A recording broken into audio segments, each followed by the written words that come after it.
దేవుడు దయ చాలా కావాలి. ఎందుకంటే యుద్ధం చేస్తా ఉన్నది రాక్షసులతో యుద్ధం చేస్తా ఉన్నాం. ఏ తప్పు చేయకపోయినా కూడా ఏదేదో జరిగిపోతా ఉన్నట్టుగా విపరీతమైన రాతలు, విపరీతమైన చూపిస్తా ఉన్న టీవీ ఛానళ్ళు. యుద్ధం చేస్తా ఉన్నది ప్రతిపక్షంతో కాదు, ఒక ఉన్మాదులతో యుద్ధం చేస్తా ఉన్నాం. ఉన్మాదులతో యుద్ధం చేస్తా ఉన్నాం.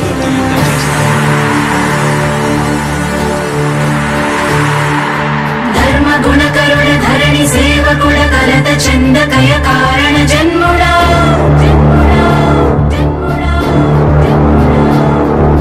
బుద్ధిహీనులకు ఎంత చెప్పినా తెలియదులే నీ పాలన ఘనత.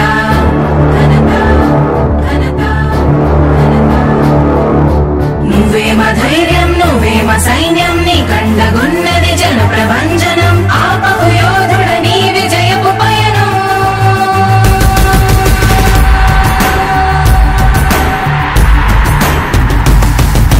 నాయకుడా నాయకుడా నవ్యాంధ్ర నవ నిర్మాణపు శ్రామికుడా రామికుడా విజయోస్తు వీరా పాలకుడా పాలకుడా జగమంత కొలిచే జనహిత సేవకుడా సేవకుడా శుభమస్తు ధీరా ధర్మ నిర్మాణ స్థాపనకై పరితపిస్తున్న యోధ.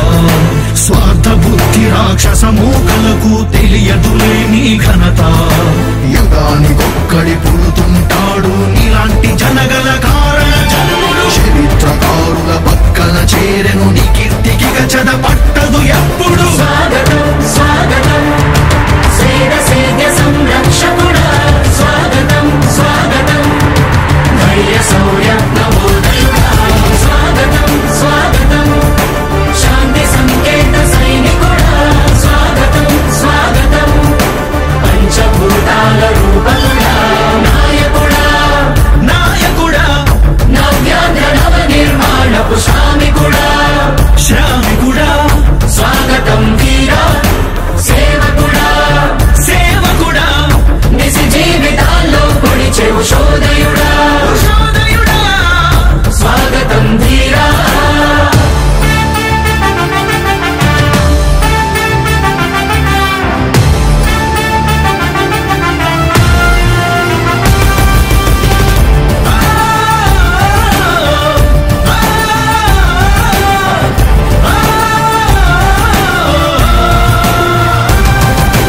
నాయకుడా మీ అందరికీ కూడా ఒకటే చెప్తా ఉన్నా, భరోసా ఇస్తూ దేవుడి దయతో సేవకుడా. మీ అందరి చల్లని దీవెనతో జగన్ అనే నేను ఈ స్థానంలోకి వచ్చాను. నాయకుడా దేవుడి దయ మీ అందరి చల్లని దీవెనలు ఉన్నంత వరకు సేవకుడా.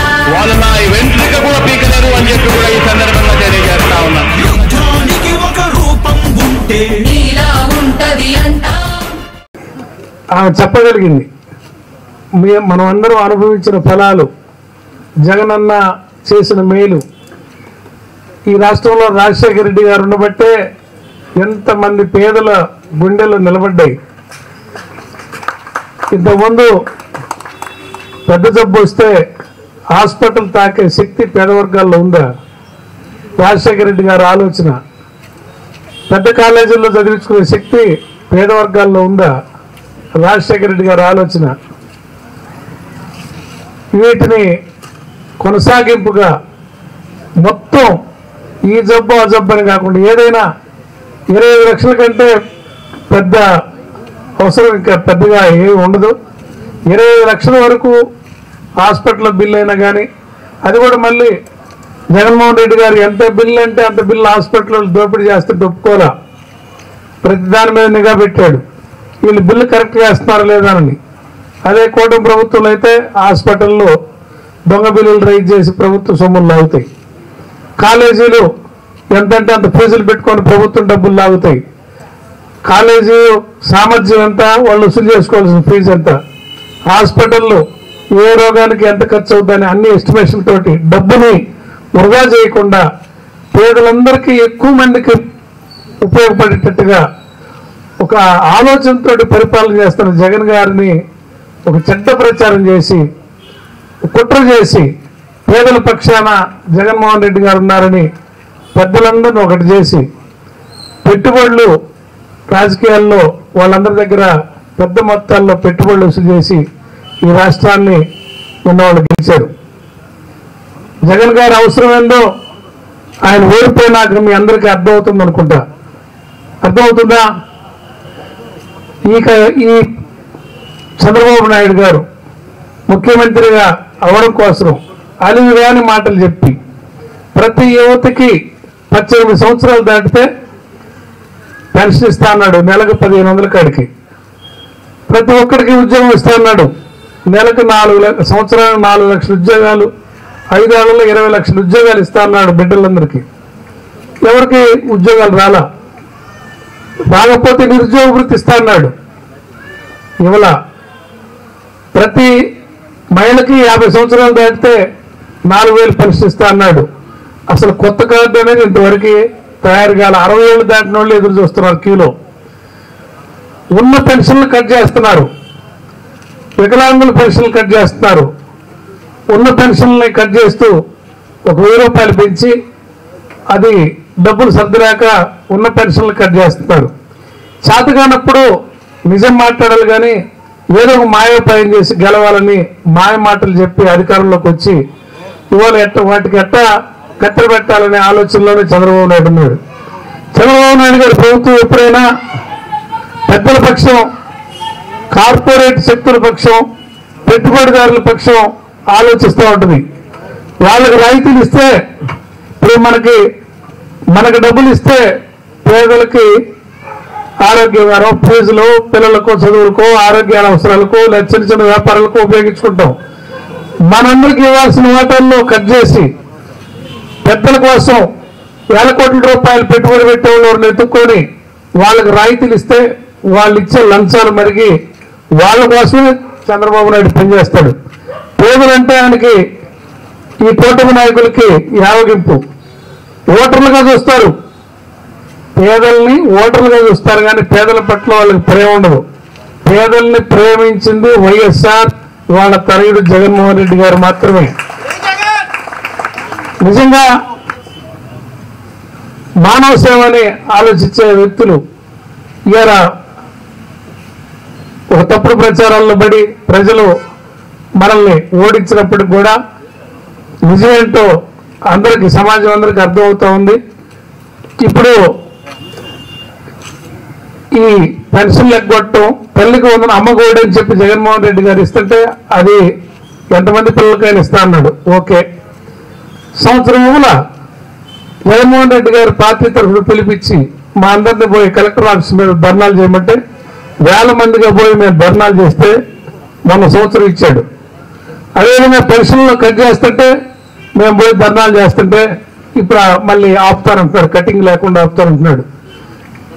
మేమందరం రైతులు వెన్నుపోటు పొడిచామని చెప్పి 1000 మందిని పోయి కలెక్టర్ ఆఫీస్, పార్టీ తరఫున 1000 మందిని పోయి కలెక్టర్ ఆఫీసుల మీద ముట్టడి చేస్తూ ఉంటే రైతులకి 20,000 ఇస్తానన్న ఆయన 7,000 ఇచ్చాడు.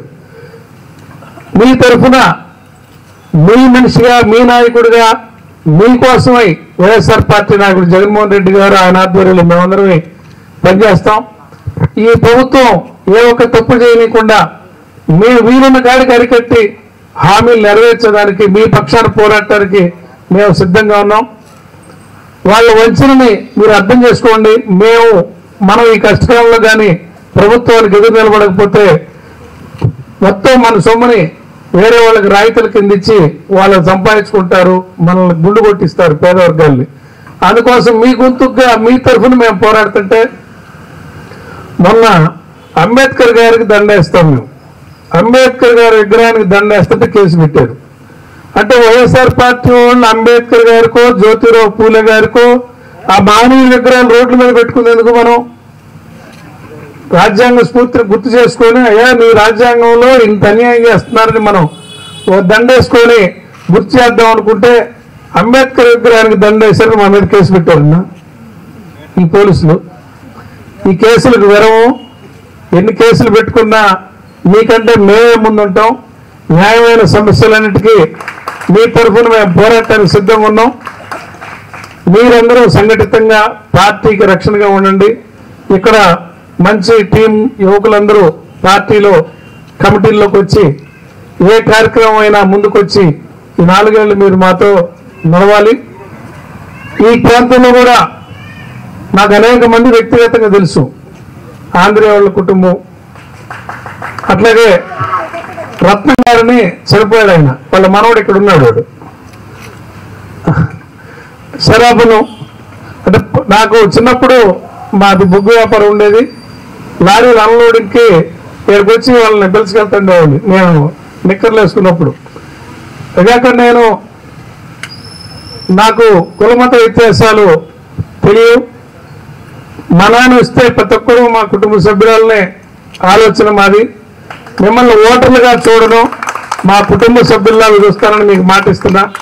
నా మనస్తత్వం అది మీరు విచారించుకున్న మా గ్రామాల్లో అర్థమైంది. నాతో తిరిగే వాళ్ళతోటి మీలో ఒకటిగా, మీకు తోడుగా, మీకు అండగా వైఎస్ఆర్ పార్టీ తరఫున జగనన్న మనిషిగా మీ మధ్య నేను ఉంటానని, మీకు తోడుకుంటానని ఈ సందర్భంగా తెలియజేస్తూ, ఈ సాయం సంజయ్ మీరందరూ ఇంత ఓపికగా పార్టీ మీద ప్రేమతోటి మమ్మల్ని కలవడానికి, మేము మిమ్మల్ని కలుసుకునే అవకాశం ఇచ్చిన మీ అందరికీ పేరు పేరున నమస్కారం తెలియజేస్తూ సెలవు తీసుకుంటున్నాను.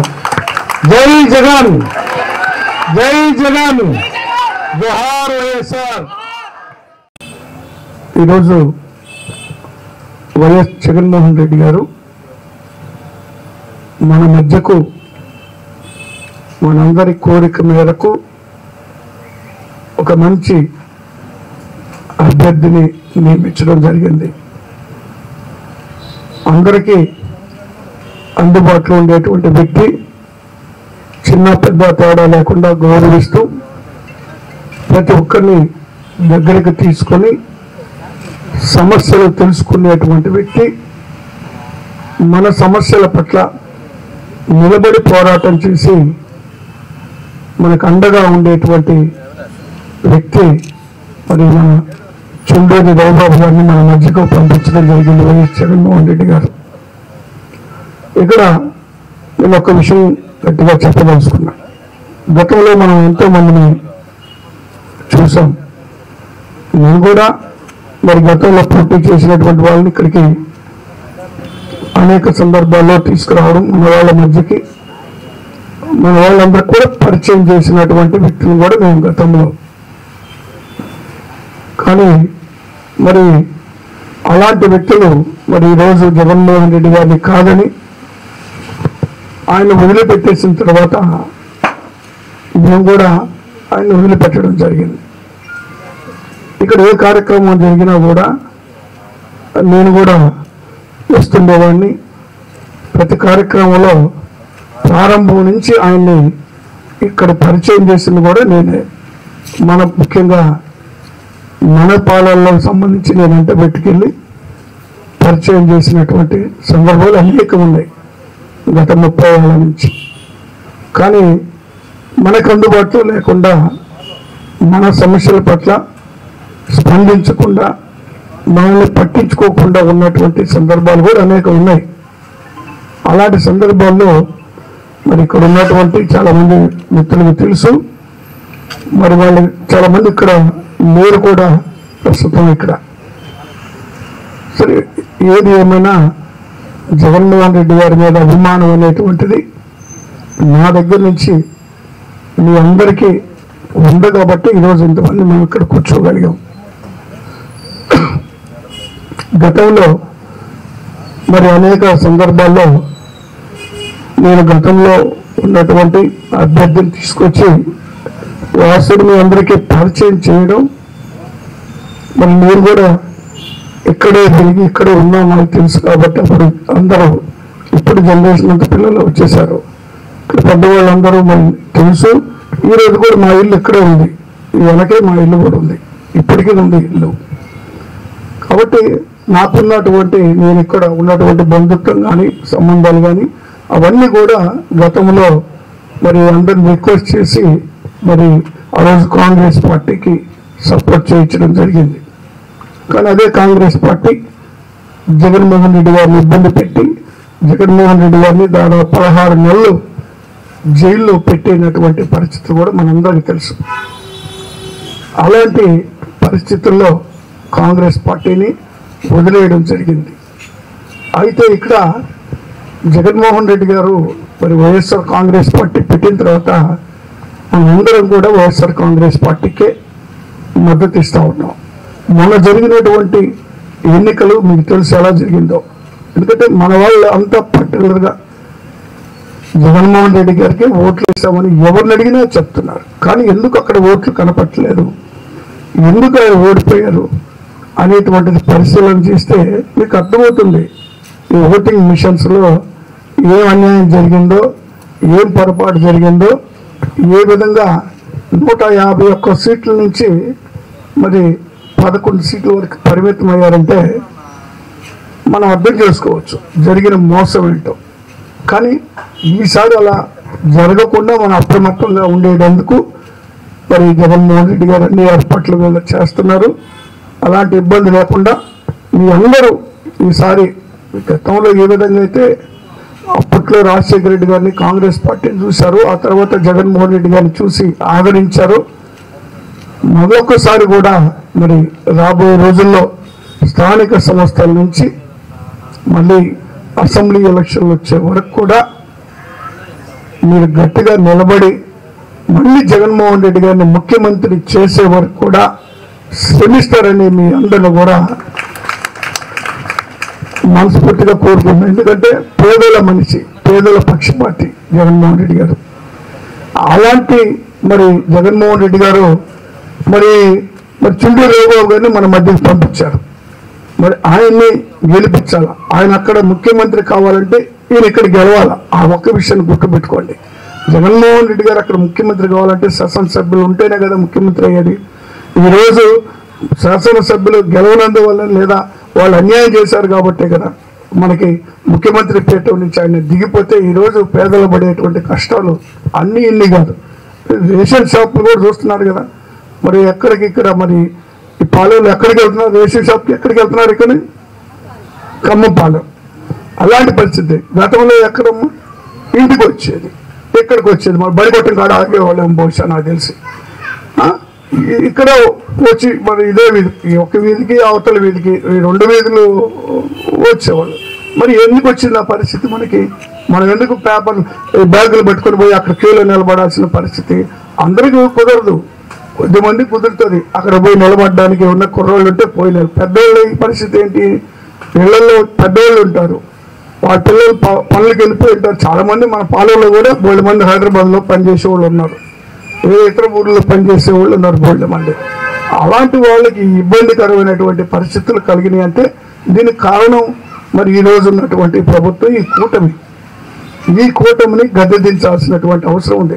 అదొక్కటి కాదు, పెన్షన్ల విషయంలో ప్రతి ఒక్క అంశంలో కూడా మరి పేదలకి ఇబ్బందులు జరుగుతున్నాయి అనేటువంటి దాన్ని మరి ఒకటి చెప్పాల్సిన అవసరం మనం అనుభవిస్తున్నాం. కాబట్టి మనకి ఖచ్చితంగా మనకు ఆ విషయాల మీద మరి స్పందించాల్సినటువంటి అవసరం ఉంది.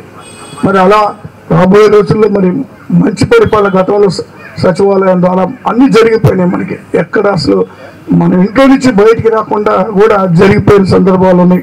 కరోనా టైంలో ఎన్ని ఇబ్బందులు ఉన్నాం, ఆ ఇబ్బందుల నుంచి కూడా బయట వేయగలిగాడంటే ఇది జగన్మోహన్ రెడ్డి గారి యొక్క పుణ్యం అని మాత్రం నేను గట్టిగా చెప్పదలుచుకున్నాను. అలాంటి వ్యక్తిని మళ్ళీ మనం ముఖ్యమంత్రిని చేసుకోవాల్సినటువంటి అవసరం ఉంది. ఖచ్చితంగా మన సమస్యలన్నిటికీ పరిష్కారం ఒక్కటే, అది ఒక్కటి ఏంటంటే జగన్మోహన్ రెడ్డి గారిని ముఖ్యమంత్రిని చేయడమే అనేటువంటి మాట నేను మీ అందరినీ కూడా కోరుతా ఉన్నా. మామూలు స్వామిడు రావుబాబు గారు మనకి అదృష్టం కొద్దీ మరి మేమందరం కూడా కోరాం. మా అందరి కోరిక మేరకే ఆయనేమో వచ్చి తిరిగి నాకు టికెట్ నాకు ఇవ్వండి లేదా నన్ను ఇన్ఛార్జ్ చేయండి, ఆయన అసలు రాలేదు అక్కడికి. మేమందరం ఆయనకి తెలియకుండానే జగన్మోహన్ రెడ్డి గారితో మాట్లాడి ఫలానా వ్యక్తి అయితే బాగుంటుంది, అందరికి అందుబాటులో ఉంటారు. మరి మొదటి నుంచి కూడా మరి విద్యార్థి జీవితం నుంచి కూడా మరి ఆయన రాజకీయాల్లో ఉన్నటువంటి అనుభవం ఉంది. అందరికి అన్ని కులాల మతాలని కలుపుకొని వెళ్తాడు, అందరి మనిషి అనేటువంటి ఆలోచనతో మేమే ఆయన ప్రపోజ్ చేయడం జరిగింది. మా తర్వాత ఇంకో కొంతమంది పెద్దలు అందరూ కూడా రవిబాబు బాగుంటుందని అందరూ ఎప్పుడైతే రవి గురించి ఎప్పుడైతే మంచిగా చెప్పారో జగన్మోహన్ రెడ్డి నిర్ణయం తీసుకున్నాడు. ఇప్పుడు ఆయన తీసుకున్నటువంటి నిర్ణయాన్ని బలపరచాల్సిన బాధ్యత, గెలిపించాల్సినటువంటి బాధ్యత మనందరి మీద ఉందని మాత్రం మీ అందరికీ నేను మనస్ఫూర్తిగా మిమ్మల్ని అందరినీ కూడా కోరుకుంటా ఉన్నా. ఎందుకంటే అందరికీ అందుబాటులో, ఏ రాత్రి ఎప్పుడు ఫోన్ చేసినా ఏ సమస్య వచ్చినా నేను గమనిస్తూ ఉన్నాను. ఆయన్ని ఇక్కడ నెల్లూరు ఒంగోలులోనూ పని చేసుకొని ప్రకటించిన తర్వాత జగన్మోహన్ రెడ్డి గారు అప్పటి నుంచి ఈ రోజు వరకు శ్రమిస్తానే ఉన్నాడు. రాబోయే రోజుల్లో కూడా శ్రమిస్తాడు, మరి అందరి పక్షాన నిలబడతాడు. కాబట్టి మనం కూడా అందరం కూడా సపోర్ట్ చేద్దాం. రాబోయే రోజులు ఇంకా చాలా మీటింగ్స్, చాలా సందర్భాల్లో కూడా మరొకసారి మనం అందరం మళ్ళీ కలుసుకుంటాము. మరి మీ అందరూ కూడా మరి రఘుబాబు గారికి మద్దతు ఇచ్చి మరి ప్రతి అంశం మీకు ఏ సమస్యలు ఉన్నా కూడా ఆయన దృష్టికి తీసుకురావాలని నేను మనస్ఫూర్తిగా కోరుకుంటూ సెలవు తీసుకున్నాను. Thank you sir. YSR Congress party ఎమ్మెల్యేగా మంత్రిగా చేసిన వాళ్ళు పార్టీ మారినప్పుడు జగన్మోహన్ రెడ్డి గారు మన ఒంగోలు అసెంబ్లీ నియోజకవర్గానికి ఒక మంచి నాయకుడిని ఇన్ఛార్జిగా కావాలని చెప్పి అందరినీ మన రాజశేఖరన్ అని అట్లా కొంతమందిని ముఖ్యుల్ని అడగడం జరిగింది. అందరూ కూడా ఏకగ్రీవంగా రవాణా పేరు చెప్పడం జరిగింది. మరి రవాణా కూడా గతంలో ఆయన స్టూడెంట్ విద్యాభ్యాస నుంచి కూడా రాజకీయాల్లో చురుగ్గా పాల్గొంటూ మరి అనేక కార్యక్రమాల్లో పాల్గొన్నారు. అదేవిధంగా మన వైఎస్ఆర్సీపీ మరి ఒంగోలు మండల జెడ్పీటీసీ కూడా రోజు మహిళకి రిజర్వేషన్ అయితే వాళ్ళ సతీమణికి ఇవ్వడం జరిగింది. మరి ఏదైనా కూడా కార్యకర్తలు ఇప్పుడు అందుబాటులో ఉంటా ఏ సమస్య జరిగినా కూడా వెంటనే స్పందించి మరి ఏ సమస్య అయినా కూడా స్టేషన్ కానీ ఇంకోటి ఏదైనా కూడా ముందుకొచ్చి ఆ సమస్య కోసం మనకి ఎప్పుడు అందుబాటులో ఉంటా మనం ఏదైనా సమస్య కోసం వెళ్ళినప్పుడు వెంటనే స్పందించి ఆ సమస్య తీర్చేటట్టుగా ఉండాలని కోరుకుంటాం. అటువంటి మంచి లక్షణాలు అదేవిధంగా అందరినీ కలుపుగోలుతనంగా ఉండే వ్యక్తి కూడా మరి అటువంటి నాయకుడు మనకు రావటం కూడా వైఎస్ఆర్ కాంగ్రెస్ పార్టీ ఇన్ఛార్జిగా మనందరూ అదృష్టం. ఎందుకంటే మనందరం పార్టీలో పనిచేస్తున్నాం కాబట్టి రాబోయే కాలంలో కూడా మరి తప్పకుండా ఇప్పుడు చూస్తూ ఉన్నాం. ఇప్పటికే 15 నెలలకే ఎన్నో కూటమి లేదా బాగా ప్రజల్లో వ్యతిరేకత వచ్చింది.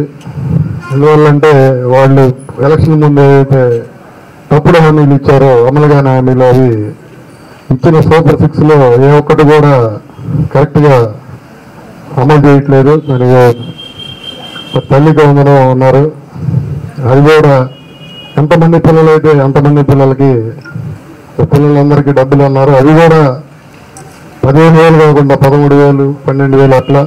అదేవిధంగా ముగ్గురు పిల్లలైనా కూడా ఒకళ్ళిద్దరికి రావడం, ఒకరికి రావడం. అదేవిధంగా మన దీపం పథకం అన్నారు. సిలిండర్లు 3 గ్యాస్ సిలిండర్లన్నీ అరకొరగా 1-2 ఇస్తున్నారు. అట్లా అదే మహిళకైతే ఆడబిడ్డ నిధి అన్నారు, అది లేదు. అదేవిధంగా మరి నిరుద్యోగులకి జెంట్స్కి అయితే 3,000 నిరుద్యోగ భృతి అన్నారు. అది కూడా అన్ని హామీలన్నీ అబద్ధ హామీలు, ఒకటి నెరవేర్చట్లా. అదేమంటే సూపర్ 6 అయిపోయింది, సూపర్ హిట్ అంటున్నాడు. ఇవన్నీ ప్రజలు మళ్ళీ ఓటు వచ్చినప్పుడే చూపిస్తారు, అంత వ్యతిరేకత ఉంది. అందుకని తప్పకుండా కూడా నెక్స్ట్ జగన్మోహన్ రెడ్డి గారు మళ్ళీ ముఖ్యమంత్రి అవుతారు. ఎందుకంటే గతంలో ఆయన పరిపాలనకి ఇప్పుడు వీళ్ళు చేసే పరిపాలనకి చాలా వ్యత్యాసం ఉంది. జగన్మోహన్ రెడ్డి గారు సచివాలయ వ్యవస్థను పెట్టి వాలంటీర్ని నిర్మించి ప్రతి ఇంటికి కూడా ప్రతి 50 ఏళ్ళకి ఒక వాలంటీర్ని పెట్టి కరోనాలో కూడా అంటే మనం బంధువులు కలవడానికి కూడా భయపడే పరిస్థితి అప్పుడు. అయినా కూడా వాలంటీర్ వ్యవస్థ అనేది పథకాలు ఏ రకంగా ఎవరైతే అర్హులు ఉన్నారో వాళ్ళకి మీకు ఈ పథకం వర్తిస్తుందని వాళ్ళ ఇంటికి వచ్చి చెప్పడమే కాకుండా అటువంటి కరోనా అటువంటి టైంలో కూడా వారు ప్రాణాలను సైతం లెక్క చేయకుండా మనకు సర్వీస్ చేశారు. కేవలం జగన్మోహన్ రెడ్డి గారు ఆలోచన అది. మన ఇండియాలోనే మన ఆంధ్రప్రదేశ్లో అప్పుడు చెప్పడం జరిగింది, కరోనాని బాగా ఫేస్ చేసిన స్టేట్గా.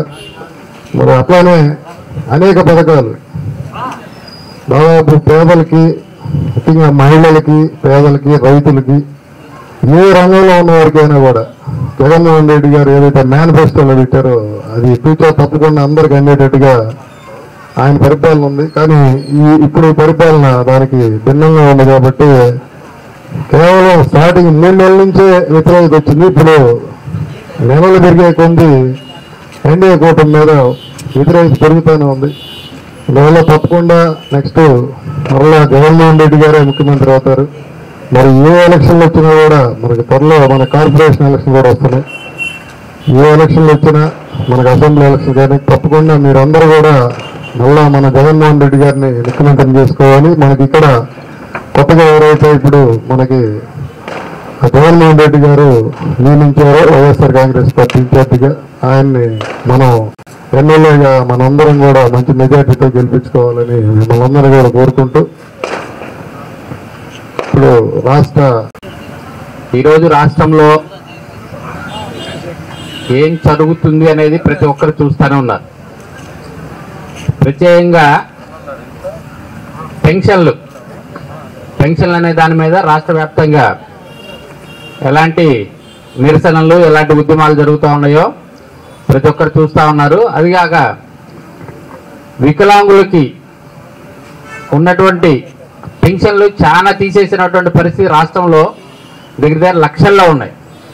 అలానే వితంతువు కానీ వికలాంగులు అనారోగ్యంతో ఉన్నటువంటి వాళ్ళు అనేక మందికి వైఎస్ఆర్ కాంగ్రెస్ పార్టీ హయాంలో ప్రతి ఒక్కరికి ఈరోజు పింఛన్ అప్లై చేసుకుంటే వచ్చే నెల 1వ తేదీన వాళ్ళకి పెన్షన్ శాంక్షన్ అయ్యి వాళ్ళకి పింఛన్ ఇవ్వడం జరుగుతూ ఉంది. అలాంటిది కూటమి ప్రభుత్వం వచ్చి 14 నెలలు అయినప్పటికీ ఒక్క కొత్త పెన్షన్ కూడా ఇవ్వలేనటువంటి పరిస్థితిలో ఈ రాష్ట్ర ప్రభుత్వం ఉందంటే ఒక్కసారి ఆ పార్టీలో ఉన్నటువంటి ఎమ్మెల్యేలు అయితేనేమి, ఎమ్మెల్సీలు అయితేనే, మంత్రులు అయితేనేమి ప్రతి ఒక్కరు కూడా ఆత్మవిమర్శ చేసుకోవాల్సిన అవసరం ఉంది. అట్లానే మనకి వాలంటీర్ వ్యవస్థ ఎంత చక్కగా పనిచేసిందో ప్రతి ఒక్కరూ ప్రతి కుటుంబంలో అనుభవించినటువంటి సందర్భాలు ఉన్నాయి. దాని కారణం చేత కొంత కార్యకర్తలకి పార్టీలో అయితేనేమి ప్రభుత్వంలో అయితేనేమి కొంత ప్రాధాన్యత తగ్గిన కారణం చేత కొంతమంది కార్యకర్తలు నాయకులు కూడా కొంత ప్రభుత్వం మీద అయితేనేమి పార్టీ మీద అయితే కొంత అసమ్మతి ఉన్నటువంటి మాట వాస్తవం. అయితే జగనన్న మాట ఇచ్చాడు, నేను కార్యకర్తలతో దగ్గరగా ఉంటాను, కార్యకర్తలకు ఏం కావాలో చేస్తాను అనేటువంటి మాట జగనన్న చెప్పడంతో ఈరోజు ఒంగోలు నియోజకవర్గంలో కూడా మన తుండూరి రవణ అయితేనేమి ప్రతి కార్యకర్తని పేరు పెట్టి పిలిచేటువంటి పరిస్థితిలో ఉన్నాడనేటువంటి సంగతిని మీ అందరికీ తెలియజేస్తా ఉన్నా. ఏ కార్యకర్త ఫోన్ చేసి ప్రతి సమస్య అని చెప్పినప్పుడు సంబంధిత ఆ ప్రాంతంలో ఉన్నటువంటి నాయకుడికి కానీ కార్యకర్తకు కానీ ఎవరైతే బాధ్యత తీసుకొని చేస్తా ఉన్నారో వాళ్ళకి ఫోన్ చేసి ఆ విషయాన్ని ఏదో పరిశీలించండి, దాన్ని ఏం జరుగుతుందో చెప్పండి అనేటువంటి పరిస్థితిలో చుండూరు రవణ అనేటువంటి నాయకుడిని మన ఒంగోలు నియోజకవర్గ ఇన్ఛార్జిగా ఇవ్వటం ఎంతో శుభపరిణామం అని చెప్పని మీకు తెలియజేస్తా ఉన్నా. ఇంతకుముందు నాయకులు తూర్పుపాలెం అయితేనేమి, కబాడిపాలెం అయితేనేమి, క్లౌపేట అయితేనేమి కొన్ని పాలనల్ని ఎంత చులకనగా ఎంత సిల్లీగా చూసేవాడంటే వాళ్ళదేముందిలే అల్లప్పుడు ఎలక్షన్లప్పుడు డబ్బులు ఇస్తే ఓట్లు వేస్తారులే అనేటువంటి అలాంటి నాయకత్వంలో మనం గత కాలం అంతా కూడా మనం ఓట్లేసి గెలిపించినటువంటి పరిస్థితి ఉంది. ఒక మాట అయితే చెప్పగలుగుతున్నా, ఒంగోలు నియోజకవర్గంలో మాలలైతేనేమి మాదిగలైతేనేమి దగ్గర 55,000 ఓట్లు ఈ యొక్క నియోజకవర్గంలో ఉన్నాయి. ఈ 2019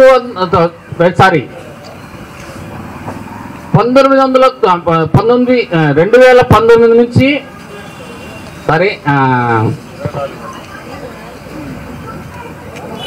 99 నుంచి ఇక్కడ పోటీ చేసినటువంటి వ్యక్తిని కాంగ్రెస్ పార్టీకి అయితేనేమి వైఎస్ఆర్ కాంగ్రెస్ పార్టీకి అయితేనేమి పోటీ చేసిన వ్యక్తిని అత్యధిక మెజారిటీతో గెలిపించినటువంటి ఓటు శాతం ఏదైనా ఉంది అంటే అది ఎస్సీ నియోజకవర్గం, ఎస్సీ ఓట్ బ్యాంక్ అని నేను సభాముఖంగా తెలియజేస్తా ఉన్నా.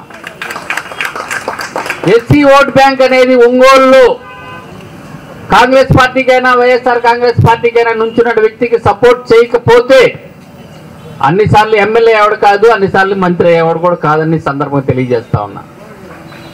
అలాంటి ఎస్సీ ఓట్ బ్యాంక్ ఉన్నటువంటి ప్రతి కాలనీ ప్రతి ప్రాంతంలో కూడా చుండూరు రవీణ చురుగ్గా ప్రోగ్రామ్స్ లో పాల్గొంటా ఉన్నాడు.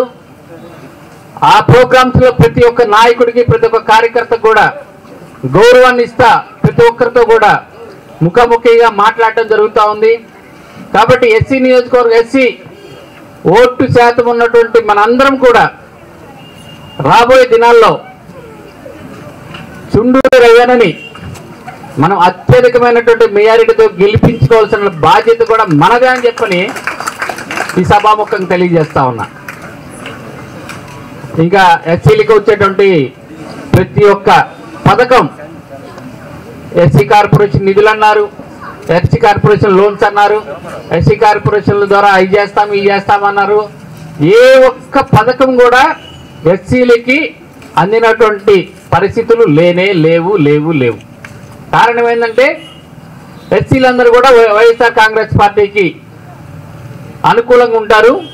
కాబట్టి మాలలైతేనేమి మాదిగలైతేనేమి వేరే కమ్యూనిటీలు ఎవరికైనా సరే ఎస్సీ అనేటువంటి వాళ్ళకి ఎవరికి కూడా అప్పుడేదో ఎస్సీ కార్పొరేషన్లో లోన్స్ ఇస్తున్నాము అప్లికేషన్ పెట్టుకోండి అన్నారు. అవి కూడా ఒక లోను లేదు, దాని గురించి ఒక నోటిఫికేషన్ లేదు, ఒక జీవో కూడా లేదు.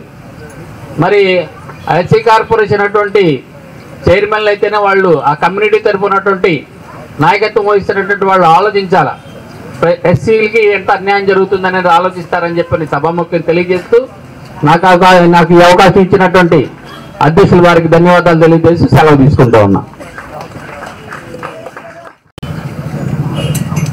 8వ డివిజన్ కార్యకర్తలకు, సభను అలంకరించిన నాయకులకు నమస్కారాన్ని తెలియజేసుకుంటున్నాను.